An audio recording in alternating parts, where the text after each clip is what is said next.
اگر بروقت اس کی نظریں نہ پڑتی تو مزدور بلڈوزر کی مدد سے پیپل کے درخت کو ایک شدید ضرب یا دھکا لگا چکا ہوتا۔ وہ برق رفتاری سے دوڑتا ہوا پیپل کے درخت کے درمیان آن کھڑا ہوا۔ یہ درخت نہیں گرایا جائے گا، اس نے اکھڑی سانسوں کے دوران دوبارہ اپنا جملہ دہرایا۔ تیز دوڑنے کے باعث اس کا چوڑا سینہ تیزی سے اوپر نیچے ہو رہا تھا۔ ناک کے نتنوں سے گھوڑے کی پھنکاروں سے مشابہ سانسیں خارج ہو رہی تھی۔ وہ اپنی غضبناک نظروں سے بلڈوزر چلانے والے مزدور کو اس طرح غصے سے گھورے جا رہا تھا جیسے سارا قصور اسی کا ہو، حالانکہ اس مزدور نے روشن کی پہلی آواز پر بلڈوزر روک دیا تھا۔ کون ہو تم بھائی، اور مزدور کو کام کرنے سے کیوں روک رکھا ہے؟ شرافت حسین نے قریب پہنچ کر دریافت کیا۔ پیپل کا یہ درخت نہیں گرایا جائے گا، میں نے حیدر صاحب سے بات کر لی تھی۔ روشن نے اپنا تعارف کروانا ضروری نہ سمجھا اور محض مزدور کو روکنے کی وجہ بیان کی۔ مگر ہم تمہارا حکم کیوں مانیں؟ مجھے حیدر صاحب کی طرف سے یہ حکم ملا ہے کہ قدیمی کاٹن فیکٹری کی ایک ایک اینٹ ڈھا دی جائے، ہر یادگار مسمار کر دی جائے، پھر ہم اس درخت کو کیوں کر چھوڑ دیں؟ شرافت حسین نے بحث کی۔ مجھے کچھ نہیں معلوم، میں صرف اتنا جانتا ہوں کہ اس درخت کو کوئی بھی کسی بھی قسم کا نقصان نہیں پہنچائے گا۔ روشن نے لمبی بحث میں پڑنا ضروری نہ سمجھا اور دو ٹوک اپنا مقصد بیان کر دیا۔ ایک معمولی سے درخت کے لیے روشن کو اس قدر جذباتی ہوتے دیکھ کر شرافت حسین قدرے نرم پڑ گیا۔ مگر کیوں؟ اس درخت سے تمہاری کوئی وابستگی ہے؟ شرافت حسین نے دریافت کیا۔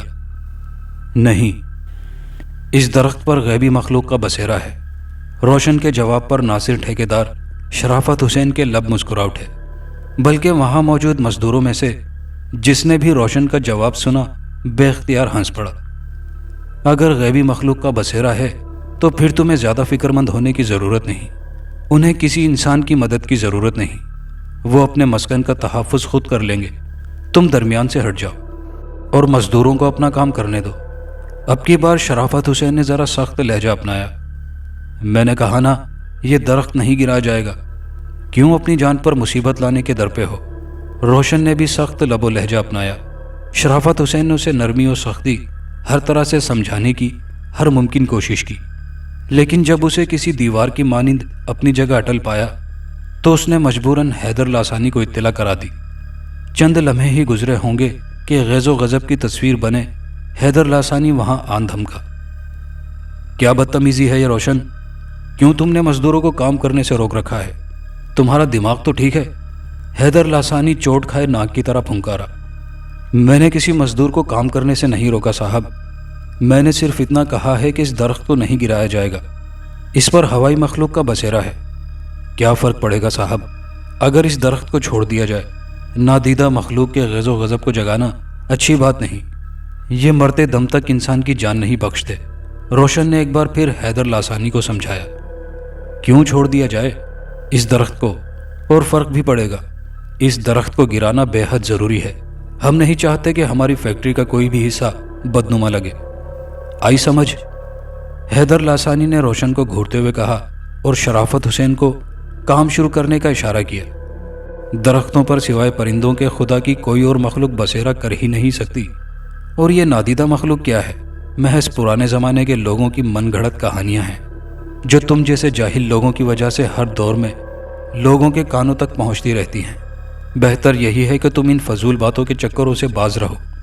حیدر لاسانی نے روشن کو نرمی سے سمجھایا۔ چاہے آپ مانیں یا نہ مانیں صاحب، لیکن ہمارے بزرگوں نے اپنی آنکھوں سے نہ صرف ہوائی مخلوقات کو دیکھا ہے بلکہ ان لوگوں کا بھیانک انجام بھی دیکھا ہے جنہوں نے خدا کی اس نادیدہ مخلوق کی کسی بھی ذوم میں مبتلا ہو کر بے ادبی کی یا انہیں کسی بھی قسم کا نقصان پہنچایا۔ روشن نے ایک امید سے کہا۔ فار گاڈ سیک روشن، میرا دماغ خراب مت کرو، انہوں نے غصے سے کہا اور تیز تیز قدم اٹھاتے آگے بڑھ گئے۔ شرافت حسین کی آواز پر مزدوروں میں تحریک سی پیدا ہوئی۔ ساکت و جامد ہو جانے والے بلڈوزرز بھیانک ترین گڑگڑاہٹ کے ساتھ جاگ اٹھے اور ایک بار پھر کام شروع کر دیا گیا۔ روشن نے وہاں کھڑے رہنا قطعی فضول سمجھا اور وہاں سے جانے کے لیے بے دلی سے قدم آگے بڑھانے شروع کر دیے۔ وہ اپنی آنکھوں کے سامنے اس پیپل کے درخت کو گرتے یا اکھڑتے نہیں دیکھ سکتا تھا جس کی حفاظت برسوں سے اس کے بزرگوں اور خود اس نے کی تھی۔ اس رات وہ ایک لمحے بھی نہ سو سکا تھا۔ ایک نامعلوم سے خوف نے پوری رات اس کا گھیراؤ کیے رکھا۔ ساری رات یہ خیال ناک بن کر اسے ڈستا رہا کہ وہ پیپل کے درخت کی حفاظت نہ کر سکا۔ پیپل کے درخت کی حفاظت و نگرانی کا حکم اس کے دادا کو ایک باروب مردانہ غیبی آواز کی طرف سے ملا تھا۔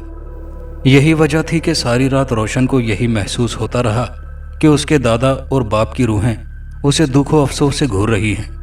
حالانکہ اس نے اپنے طور پر کوشش تو پوری کی تھی۔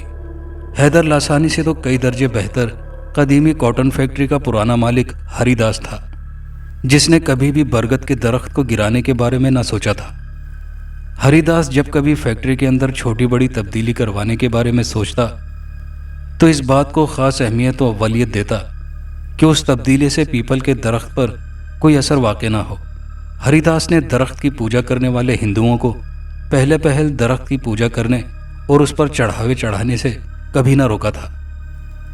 ایک دن اس نے پیپل کے درخت سے ایک سفید پوش، سفید بالوں اور سفید داڑھی والے بزرگ کو نمودار ہوتے دیکھا۔ اس بزرگ نے ہری داس کو حکم دیا، اپنے ہندوؤں کو اس درخت کی پوجا سے دور رکھو، یہاں ہمارا بسیرا ہے اور ہماری عبادت میں خلل واقع ہوتا ہے۔ ہری داس نے اس بزرگ کے حکم پر سر جھکا دیا۔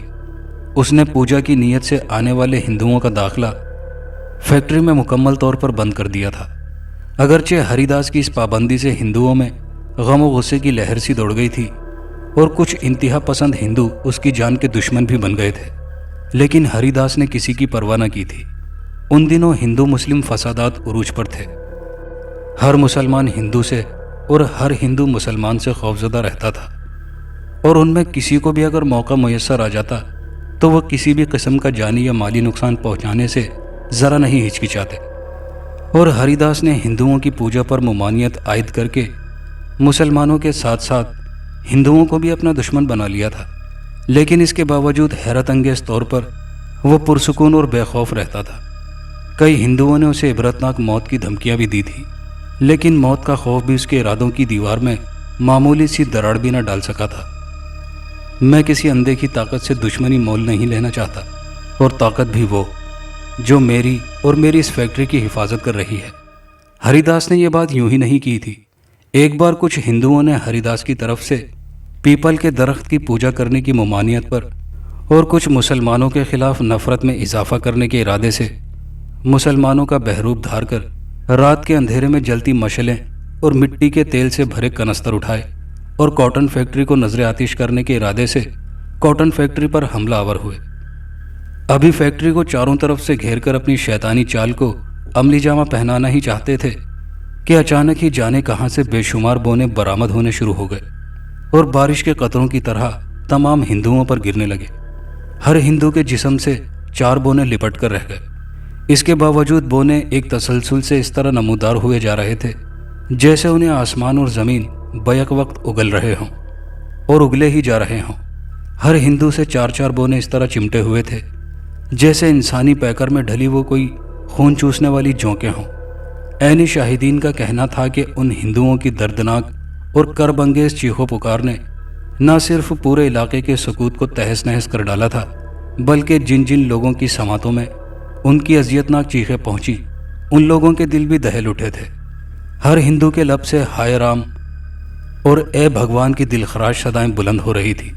ان بونوں نے جو عذاب الہی بن کر نازل ہوئے تھے اس وقت تک ان ہندوؤں کا نہ چھوڑا جب تک کہ وہ زندگی کی قید سے آزاد ہی نہ ہو گئے۔ پھر انہی بونوں نے تمام ہندوؤں کی لاشیں ایک جگہ جمع کر کے ان پر مٹی کے تیل سے بھرے کنستر خالی کر کے جلتی مشعلیں ان کی جانب اچھال دی، اور دیکھتے ہی دیکھتے از خود غائب ہو گئے۔ صبح علاقے میں بسنے والے ایک ایک مزدور نے، عورتوں اور بچوں نے ان ہندوؤں کی جلی ہوئی لاشیں اپنی آنکھوں سے دیکھی تھی۔ ایک بار اس شدت کی بارش ہوئی کہ خدشہ نہیں یقین سا تھا کہ فیکٹری کی چھت اور دیواروں کی دراڑوں سے بارش کا بے شمار پانی فیکٹری کے اندر داخل ہو کر نہ صرف لاکھوں روپے کا کاٹن برباد کر چکا ہوگا بلکہ عین ممکن ہے کہ قیمتی مشینوں کو بھی ناکارہ بنا دیا ہوگا۔ 15 دن بعد جب بارش تھمی اور گھبرایا ہوا ہری داس فیکٹری پہنچا تو یہ دیکھ کر اس کی حیرت کی کوئی انتہا نہ رہی کہ کسی نے نہ صرف تمام مشینوں کو بہترین پلاسٹک کے تھیلوں سے ڈھانپ کر مضبوطی سے ڈوریوں سے باندھ کر بارش کے پانی سے قطعی محفوظ کر لیا تھا،